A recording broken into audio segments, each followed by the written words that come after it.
Greetings, Grand Laker. Rusty Fleming, and I'm the publisher of Grand Lake News Online, and this is this week's edition of a Lakeside Chat with, and Joe Harwood is here with us, but Joe is not really our subject. As with each and every August for the last 22 years, Grand Lake's level has started to fall. And so today we're going to discuss the lake level issue on Grand Lake that has perplexed many of us for all these years, and what you, the viewer, the guy that visits our website, might be able to do about this. So Joe, you want to kick it off? Well, it's that time of the year, and for something around 20 years now, we go through this process that's just frustrating as all get out to me, that we voluntarily, in the middle of August, before Labor Day weekend, we voluntarily lower the lake level down to the lowest level of the year. And you know, and he's right about the number of years, no doubt. It was 1992 with the relicensing when this particular portion of the rule curve was introduced as mitigation for damaged wildlife habitat that was allegedly destroyed along the riverway. It would seem to us, of course we're prejudiced, that there's much more habitat now than there actually was along the river, especially if you get up on the northern end of the lake. But the fact of the matter is that this was a plan to seed millet in the mudflats for migratory waterfowl, and was to be a 5-year study. Well, like many other things with our federal government, once something is in the plan, it's very, very difficult to get it out, and that's where we are today. The 5-year trial was a failure. It just as it has been each and every year, the chances of millet surviving either the flooding or the drought in a particular year is pretty minute. And some years it has succeeded, but it certainly has not been a resounding success, and the 5-year trial really should have told us that this was not a workable plan. Exactly. It was started for something that there was no or ever real logical reason for. I don't know what GRDA was mitigating wildlife for in the first place. It was supposed to be 5 years. It didn't work, and yet we can't get it stopped. And the most frustrating thing of all is there is absolutely no logical reason for why we would lower the lake in the driest and hottest month of the year voluntarily and have blinders on about what's going around the southwest in the country as far as drought, which is an extended thing that's gone on now for 12 dozen years in the southwest, and it's spreading.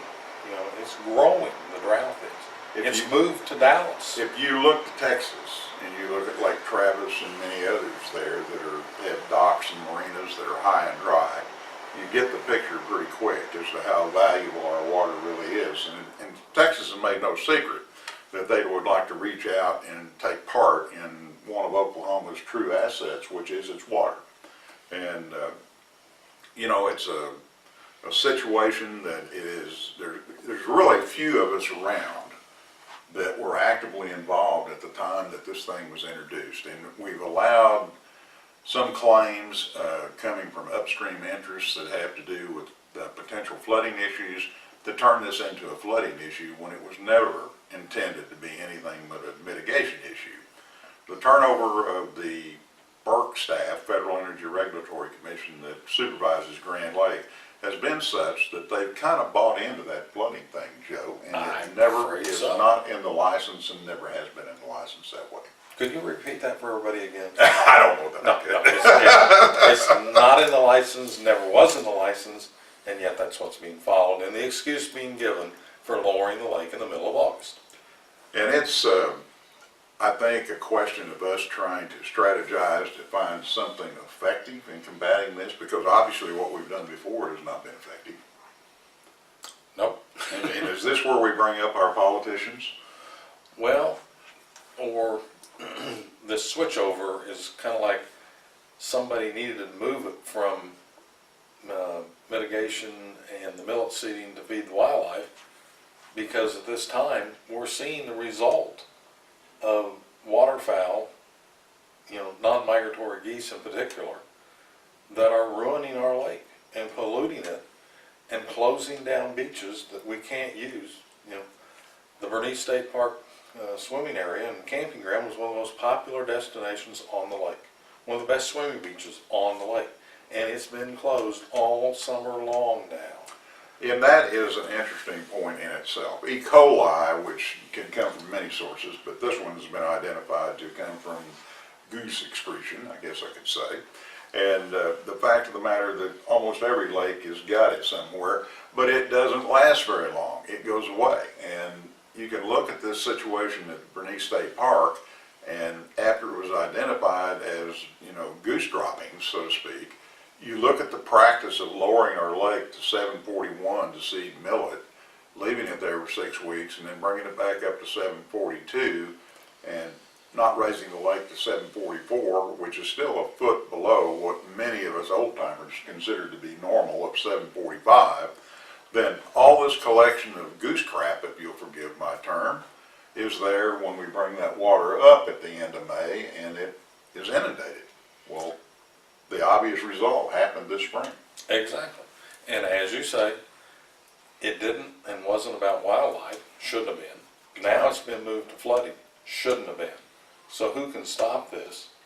And so that brings us to, it is our elected officials. No one else can stop this, but this simple little minor thing with no logical reason to do it continues on. Exactly. Yeah. And I guess this is where we appeal to you, the viewer and listener at this point, that we'd like your help. We're going to continue to publicize this thing throughout this lowering of the lake. And this week in several of the area publications and our Grand Lake News Online, we have a guest commentary from Joe Harwood. We have an editorial that I authored that points out quite a bit more of the details surrounding this issue. But we need you, as Uncle Sam would say. Absolutely. Uncle Joe needs you, okay? And we need you to go online and post your comments to your elected representative. And in those articles that we're publishing this week, we have provided you with the fax numbers and the email contacts and all that thing for Senator Coburn, Senator Inhofe, and Mark Wayne Mullen.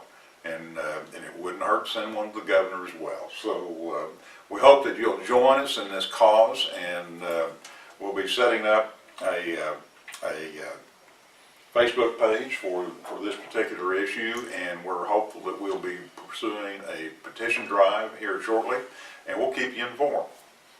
Got anything else, Joe? And we might Well, wind this up. Yeah. I've been fighting this issue for some time, and I'm very passionate about it. And in the words of Jimmy V, I'm never, never, never, never going to give up on this fight, and we are going to stop draining this lake in the middle of August, the hottest month of the year, for reasons that are illogical. They certainly are.